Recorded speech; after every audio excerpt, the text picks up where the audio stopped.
Hello दोस्तों, मैं अंकित सिंह स्वागत करता हूं हमारे YouTube channel the Acharya classes में। दोस्तों, जैसा कि पिछली क्लास में मैंने आपको पहला चैप्टर के बारे में बता दिया था, जिसमें से केवल एक दो हेडिंग आती है, जैसे कि पुनरुद्भवन, कायिक जनन और मुकुलन। तो ये सब हेडिंग है, एक दो हेडिंग आपको केवल डिफिनीशन के रूप में पूछी जा सकती है या फिर उदाहरण पूछा जा सकता है। ठीक है, तो आज हम पढ़ेंगे बेटा आपका पहला चैप्टर जो अब के सिलेबस में है, वो है पुष्पी पादपों में लैंगिक जनन। क्या है? पुष्पी पादपों में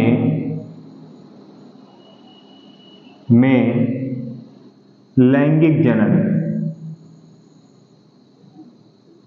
लैंगिक जनन, ठीक है। तो आज पढ़ेंगे बच्चों पुष्पी पादपों में लैंगिक जनन। चैप्टर का नाम क्या है? पुष्पी पादपों में लैंगिक जनन। तो बेटा पुष्पी पादपों में लैंगिक जनन पढ़ने के लिए हमको सबसे पहले पुष्प की संरचना बनानी होगी। पुष्प की संरचना बनानी होगी और पुष्प की संरचना जानना होगा कि पुष्प में आखिर कौन सा पार्ट क्या कहलाता है। ठीक है, तो आप मेरे साथ ये फिगर बनाइए और प्रैक्टिस करिए। प्रैक्टिस इसलिए आपको फिगर की करनी है क्योंकि बेटा जो पहला चैप्टर है आपका, पहले चैप्टर से कोई ना कोई फिगर 100% आता है। ठीक है, इस बार में आप देख लीजिए, इस बार भी आया था। जैसे आपका 4-5 कोड होता है या फिर 6 कोड का पेपर होता है, तो उसमें कोई ना कोई पेपर में फिगर ये जरूर आता है पुष्प से रिलेटेड। ठीक है, एक इस चैप्टर का आता है, एक मानव जनन। तो दोनों में से किसी न किसी चैप्टर से आपका फिगर आना है, तो इसलिए बच्चों आप इन दोनों चैप्टर के फिगर ध्यान से पढ़िएगा। ठीक है, समझिएगा। तो ये होता है बेटा, तो अब हम इसको बना रहे हैं फिगर। ठीक है, तो आप भी बनाते जाइए साथ में, देखिए।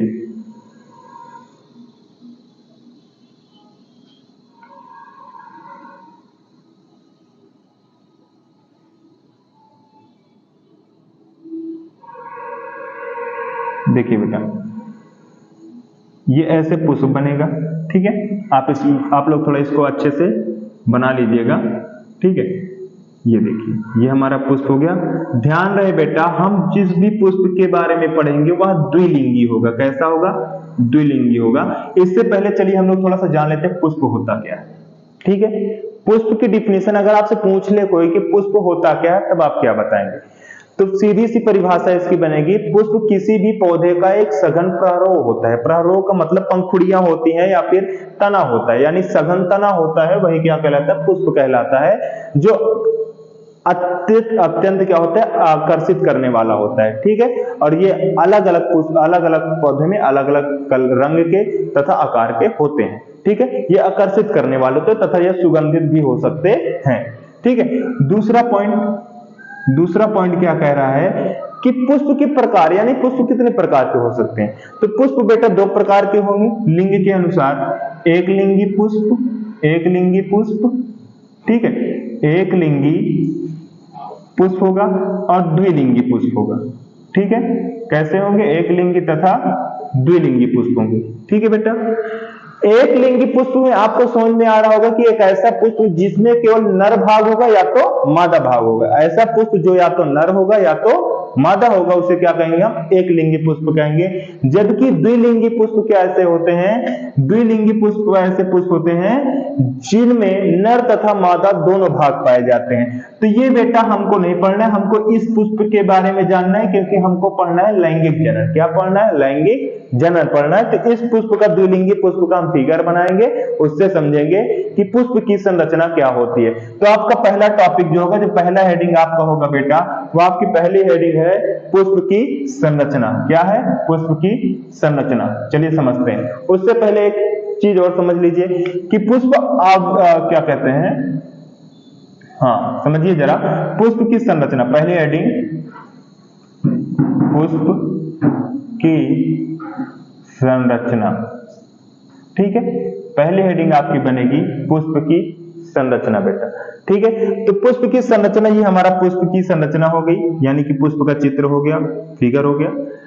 आप लोग ऐसे ही फिगर बनाइएगा बेटा, एकदम इजी बनता है। नंबर भी आपको पूरे मिलेंगे, कोई नंबर कटता नहीं है, क्योंकि आपको केवल नॉमिनेट करना होता है, यानी आपको नाम लिखना होता है कि कौन सा फिगर क्या है। ठीक है, कौन सा पार्ट क्या कहलाता है। तो हम लोग बेटा एक चीज ध्यान रखिएगा, जब कभी भी अगर आपको किसी भी फिगर को डिफाइन करना हो तो उसका एक सिरा पकड़ा करिए, या तो ऊपर का सिरा या तो नीचे का सिरा, उसके बाद ही उसको डिफाइन करिएगा। तो फिलहाल हम इसका नाम लिख लेते हैं, ये कहलाता है बेटा वृत्त। क्या कहलाता है? वृंत कहलाता है। और ये कहलाता है पुष्पासन। क्या कहलाता है बेटा? पुष्पासन कहलाता है। ठीक है, उसके बाद ये कहलाता है बाह्यदल। क्या कहलाएगा? बाह्यदल कहलाएगा। क्या कहलाएगा बेटा? बाह्यदल कहलाएगा। और ये कहलाएगा दल। क्या कहलाएगा? दल कहलाएगा। ये कहलाता है बेटा पुमंग, सॉरी पुतंतु कहलाता है, या फिर तंतु कहते हैं इसको। ठीक है, तंतु या फिर पुतंतु। ठीक है, इसको दो नाम से जाना जाता है, पुतंतु अथवा तंतु। ये होता है हमारा परागकोश। क्या होता है? परागकोश होता है। ठीक, और ये होता है बेटा वर्तिकाग्र। क्या होती है? वर्तिकाग्र होती है, वर्तिकाग्र होती है। ठीक है, उसके बाद ये जो नलिका होती है ये कहलाती है वर्तिका। क्या कहलाती है? वर्तिका कहलाती है।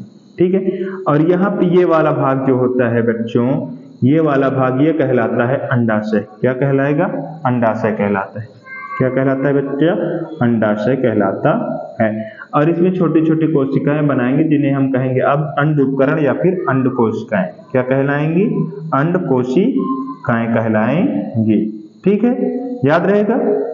चलिए समझते हैं आगे समझते हैं। सेम कंडीशन, सब कुछ हो गया, केवल इतने नाम आपको याद रखने। ठीक है, पुष्प की संरचना में केवल इतने नाम ही आपको याद रखने। अब वृंत क्या होता है? अब हम इसको डिफाइन करते हैं, समझते हैं कि वृंत क्या होता है। ठीक है, तो वृंत आपने देखा होगा कि पुष्प की जो तने वाला भाग होता है, यानी जहां से पुष्प तने से लगा हुआ होता है, जब उसको हम तोड़ते हैं, डंठल जिसको कहते हैं, क्या कहते हैं? डंठल, वह वृंत कहलाता है बेटा। इसको डिफाइन करेंगे कि पुष्प का वह भाग, क्या?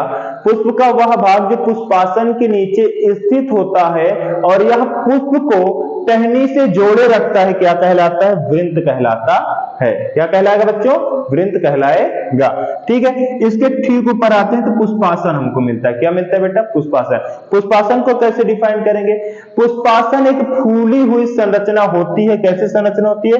फूली हुई संरचना होती है, और यह किसी भी पुष्प का आधारीय भाग होता है जो कि वृंत के ठीक ऊपर पाया जाता है। ठीक है बच्चों, ये पुष्पासन की डिफिनीशन हो गई। क्या हो गई? पुष्पासन की डिफिनीशन हो गई कि यह एक फूली हुई संरचना होती है जो कि वृंत के ठीक ऊपर पाई जाती है, और यह पुष्प का आधारी भाग होता है। आधार का क्यों कहेंगे? क्योंकि जितने इसके बाद के जितने भी पार्ट होंगे पुष्प के, सब पुष्पासन से जुड़े होते हैं, इसलिए से हम क्या कहेंगे बेटा? आधारी भाग कहेंगे। ठीक है, उसके बाद बात करते हैं बेटा हम लोग बाह्यदल की। किसकी बात करते हैं? बाह्यदल की बात करते हैं। ठीक है, बाह्यदल आपने देखा होगा कि बाह्यदल को डिफाइन करने के लिए आप थोड़ा गांव की भाषा में समझते हैं। बाह्यदल आपने देखा होगा कि पुष्प के नीचे जो हरे रंग की छोटी छोटी पंखुड़ी होती है, जब पुष्प कली होता है तो उसको ढक के रखती है, यानी कि उसको प्रोटेक्ट करके रखती है, तो उसे कहते हैं बाह्यदल। तो बाह्यदल की डिफिनेशन बनेगी कि पुष्पासन का वह प्रथम चक्र, क्या? पुष्पासन का या फिर किसी भी पुष्प का प्रथम चक्र जो कि सामान्यतः हरे रंग का होता है, और जब पुष्प कली के रूप में होता है तो वह पुष्प के चारों ओर से घेरे रहता है, यानी कली को चारों तरफ से घेरे रहता है। नहीं समझ में आया? फिर से समझिए। बाह्यदल किसी भी पुष्प का प्रथम चक्र होता है। क्या होता है? किसी भी पुष्प का प्रथम चक्र होता है जो कि जब पुष्प कली के रूप में होता है तो उसको चारों तरफ से घेरे रखता है, और यह सामान्यतः सभी पुष्पों में हरे रंग का होता है बेटा। ठीक है, तो ये कहलाएगा बाह्यदल। और ध्यान रहे, जब कई बाह्यदल मिल जाएंगे, यानी एक ये हो गया, एक ये हो गया, ढेर सारे बाह्यदल मिलेंगे ना बेटा, क्योंकि चारों तरफ पाए जाएंगे, ढेर सारे बाह्यदल मिलेंगे तो ये बाह्यदल पुंज कहलाएगा। क्या कहलाएगा? बाह्यदल पुंज कहलाता है। और अकेला रहेगा तो क्या कहलाएगा? केवल बाह्यदल कहलाएगा। जब समूह में रहेंगे तो क्या कहलाएगा बेटा? बाह्यदल पुंज कहलाएगा। उसके बाद बात करते हैं बेटा हम लोग दल की। किसकी बात करते हैं? दल की। दल आप लोग पंखुड़ी जानते हैं, किसी भी पुष्प की पंखुड़ी, तो दल को सामान्यतः पंखुड़ी के नाम से भी जाना जाता है। तो अब हम दल की डिफिनेशन क्या करेंगे। यह पुष्प का द्वितीय चक्र होता है जो कि अलग अलग पुष्पों में अलग अलग रंग तथा आकार के होता है और सामान्यतः इसे पंखुड़ी के नाम से जाना जाता है। किस नाम से जाना जाता है बच्चों? पंखुड़ी के नाम से जाना जाता है। और यह सुगंधित होता है यानी कि अत्यंत आकर्षित करने वाला होता है। ठीक है, ये हो गया दल की डिफिनेशन। उसके बाद बात करते हैं हम लोग बेटा, इसके बाद हम पुष्प को दो भाग में बांट लेते हैं। ठीक है, पुमंग में बांट लेते हैं यानी पुंकेसर में बांट लेते हैं, पुंकेसर तथा जयांग। ठीक है, इसके बाद पुष्प दो भागों में बढ़ जाएगा, पुंकेसर तथा जयांग। पुंकेसर जो होगा वह दो पार्ट से मिलकर बनता है, पुतंतु तथा परागकोश। ठीक है, पुतंतु तथा परागकोश। जबकि जयांग जो होता है बेटा वो तीन पार्ट से मिलकर बनता है। ये एक अंडाशय हो जाएगा, दूसरा हो जाएगा वर्तिका और तीसरा हो जाएगा वर्तिकाग्र। क्या हो जाएगा बच्चों? वर्तिकाग्र हो जाएगा। ठीक है, जयांग तीन पार्ट से मिलकर बनता है यानी इसको हम स्त्री केसर भी कहेंगे। क्या कहेंगे? स्त्री केसर कहेंगे बच्चों। ठीक है, और मादा भाग भी कहेंगे। ठीक है, ये जो जयांग होता है वो स्त्री केसर भी होता है, वो मादा भाग भी होता है पुष्प का, उसको हम क्या क्या कहेंगे? ठीक है, पुंकेसर को हम क्या कहते हैं? नर भाग कहेंगे। ठीक है, क्या कहेंगे? नर भाग। नर भाग पुतंतु तथा परागकोश होता है, जबकि जयांग जो होता है वर्तिकाग्र, वर्तिका और अंडाशय होते हैं। ठीक है, तीन पार्ट होते हैं जो जयांग के अंतर्गत आएंगे और दो पार्ट होते हैं जो पुंकेसर क्या कहते हैं पुष्प के नर भाग के अंतर्गत आएंगे। ठीक है, तो हम लोग डिफाइन करते हैं बेटा सबसे पहले पुतंतु, नर भाग को डिफाइन करते हैं। पुतंतु को जानते हैं, पुतंतु क्या होता है? पुतंतु किसी भी पुष्प का नर वाला भाग होता है यानी किसी भी पुष्प के नर भाग होता है और यह एक तारनुमा संरचना होती है जो कि आपको ये आधार दिख रहा है ना, पुष्पासन, ये पुष्पासन दिख रहा है जो कि पुष्पासन से जुड़ी होती है। क्या होती है बेटा? पुष्पासन से जुड़ा होता है और इसके शीर्ष पर परागकोश उपस्थित होता है या फिर पाया जाता है। ठीक है बच्चों, तो यह कहलाएगा पुतंतु। परागकोश की बात कर लेते हैं। पुतंतु के ऊपर एक फूली हुई संरचना पाई जाती है, फूली हुई ग्रंथिल संरचना पाई जाती है या फिर फूली हुई संरचना पाई जाती है जो दो पालियों में बटी होती है। कितने में? जो दो पालियों में बटी होती है उसे हम क्या कहेंगे? परागकोश कहेंगे। और परागकोश में ही किसका निर्माण होता है बेटा?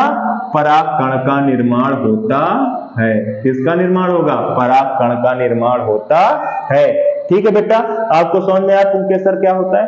किसी भी पुष्प का नर भाग को पुंकेसर कहते हैं जिसके अंतर्गत दो पार्ट आते हैं यानी कि किसी भी पुष्प के दो भाग आते हैं, पुतंतु तथा परागकोश। ठीक है, पुतंतु जो कि आधार से जुड़ा रहता है यानी पुष्पासन से जुड़ा रहता है, उसके शीर्ष पर परागकोश उपस्थित होता है। परागकोश दो पालियों में बटा रहता है और दोनों पालियों में दो दो परागकोष्ठक पाए जाते हैं जिनके अंदर परागकण का निर्माण होता है या फिर परागकण का जनन होता है। उसके बाद हम लोग बात करते हैं बेटा जयांग की। किसी भी पुष्प का मादा वाला भाग जयांग कहलाता है। क्या कहलाता है बेटा? मादा वाला भाग जो होगा ये यहां से लेकर यहां तक का जो पूरा भाग होगा ये वर्तिकाग्र, वर्तिका और अंडाशय। ये जो वर्तिकाग्र, वर्तिका और अंडाशय ये भाग जो होगा बेटा, ये अंडाशय, ये वाला भाग जो होगा ये किसके अंतर्गत आएगा? जयांग के अंतर्गत आएगा। तो सबसे पहले हम लोग डिफाइन करते हैं बेटा अंडाशय। किसको डिफाइन करते हैं बेटा? अंडाशय का। तो अंडाशय क्या होता है? अंडाशय पुष्पासन के ऊपर स्थित एक फूली हुई क्या कहेंगे? क्योंकि ये भाग जो फूला हुआ होता है। ठीक है, फूली हुई संरचना होती है। ठीक, अंडाशय एक फूली हुई संरचना और फूली हुई उभरी हुई संरचना होती है जो कि पुष्पासन पर स्थित होता है। अंडाशय के ही अंदर ही बीजांड का निर्माण होता है अर्थात अंड कोशिकाएं पाई जाती है। ठीक है, दो लाइन की डिफिनेशन है, याद कर लीजिएगा कि पुष्पासन पर उपस्थित या फिर पाई जाने वाली एक फूली हुई संरचना जिसके अंदर बीजांड अथवा या फिर अर्थात अंड कोशिकाओं का निर्माण होता है वह क्या कहलाता है? अंडाशय कहलाता है। क्या कहलाएगा बच्चों? अंडाशय कहलाएगा। उसके बाद हम लोग बात करते हैं वर्तिका की। तो यहां से लेके बेटा यहां तक का ये जो पूरा भाग होता है, यहां से यहां तक का ठीक है, ये जो भाग होता है ये कहलाता है वर्तिका। क्या कहलाता है? वर्तिका।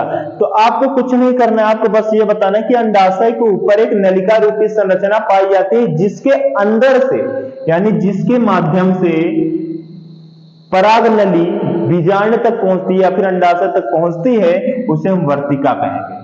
क्या कहेंगे बच्चों? वर्तिका कहेंगे। ठीक है, याद रहेगा। वर्तिकाग्र क्या होता है? वर्तिकाग्र क्या होता है? यह जयांग का सबसे शीर्षस्थ भाग होता है। देख रहे हैं ना, सबसे ऊपर है। यह जयांग का सबसे शीर्षस्थ भाग होता है, सबसे ऊपरी भाग होता है बच्चों। सबसे ऊपरी भाग जो होता है यह ठोस होता है, यानी कि टोटल पैक होता है। ठीक है, टोटल पैक होता है। वर्तिकाग्र किसी भी पुष्प के जयांग का सबसे शीर्षस्थ भाग होता है। ठीक है, यह टोटल भरा हुआ होता है, यानी कि ठोस होता है। परागकण वर्तिकाग्र पर ही पहुंचकर अंकुरण की क्रिया दर्शाता है। बस इतना ही आपको इसकी डिफिनीशन में लिखना है पुष्प की संरचना में। जब आपसे कभी पूछा जाए कि पुष्प का सचित्र वर्णन करिए, बस इतना ही आपको डिफाइन करना है।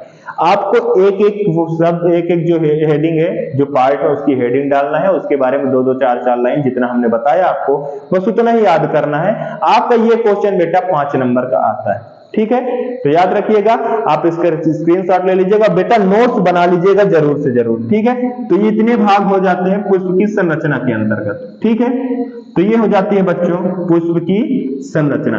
इसके आगे अगर हम पढ़ेंगे तो इसके आगे हम लोग जानेंगे बेटा कि परागकोश क्या होता है। चलिए हम लोग बात करते हैं, पुमंग को अलग कर लेते हैं। अब उसके बाद हम लोग मुख्य जननांगों को जानते हैं कि आखिर मुख्य जननांग क्या होता है। तो पुमंग को अलग करते हैं बेटा।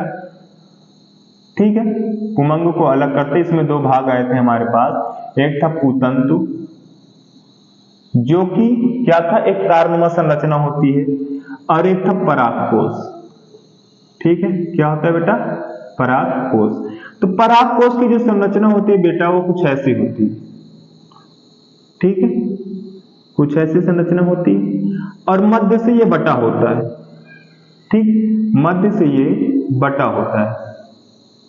ठीक है बेटा, 2 भागों में बटा होता है, और इन्हीं दोनों भागों को हम पाली कहते हैं। एक भाग इसको, एक भाग किसको कहेंगे? पाली। क्या कहेंगे बेटा? पाली कहेंगे। क्या कहेंगे बेटा? पाली कहेंगे। अब ये प्रत्येक परागकोश यानी जो पालियां होती है वो 2-2 भाग में विभाजित होती है, बटी हुई होती है 2-2 भाग में। ठीक है, इसको हम लोग कहते हैं परागकोष्ठक। इन दोनों को कहेंगे पराग कोष्ठक। क्या कहेंगे बेटा? पराग कोष्ठक। ठीक है, पराग कोष्ठक के नाम से जाना जाए। ठीक है, तो ये होता है परागकोश की संरचना। परागकोश की संरचना जो होती है वो ऐसी होती है। परागकोश में 2 पालियां पाई जाती हैं, एक पाली इधर की होगी, एक पाली इधर की होगी। बीच से ये जो डंठल वाला भाग होता है, जो पुतंतु होता है, वो इसको 2 भागों में बांटा रहता है, और इसी भाग में पाया जाता है बेटा संवहन पूल। क्या पाया जाता है? संवहन पूल पाया जाता है। ठीक है, संवहन पूल पाया जाता है, और संयोजी ऊतक पाया जाता है। संयोजी ऊतक पाया जाता है। ठीक है, संयोजी ऊतक भी इसी भाग में पाया जाता है। ठीक है बेटा, तो ये था परागकोश। परागकोश 2 पालियों में बटा होता है। प्रत्येक पाली में 2-2 परागकोष्ठक होते हैं, यानी कि एक परागकोष्ठक ये हो गया, एक ये हो गया, दूसरा हो गया, तीसरा हो गया, 4 हो गया। तो हम सीधी सी बात कहेंगे कि कोई भी जो परागकोश होता है वह 2 पालियों में बटा होता है, और प्रत्येक पाली में 2-2 परागकोष्ठक पाए जाते हैं, और परागकोष्ठक में उपस्थित लघु बीजाणु जनन कोशिकाओं के द्वारा परागकण का निर्माण होता है। ठीक है बच्चों, समझ में आया इतना? आज के लिए इतना ही रखते हैं। अगली क्लास में हम आपको बताएंगे जयांग के बारे में। किसके बारे में बताएंगे? जयांग के बारे में, यानी कि वर्तिकाग्र, वर्तिका और अंडाशय के बारे में बताएंगे। ठीक है बच्चों, तो आज के लिए इतना ही रखिए। अगर आपको वीडियो अच्छी लगी हो तो लाइक कर दीजिएगा, और चैनल पर नए हो तो प्लीज सब्सक्राइब कर दीजिएगा। ठीक है बच्चों, थैंक यू।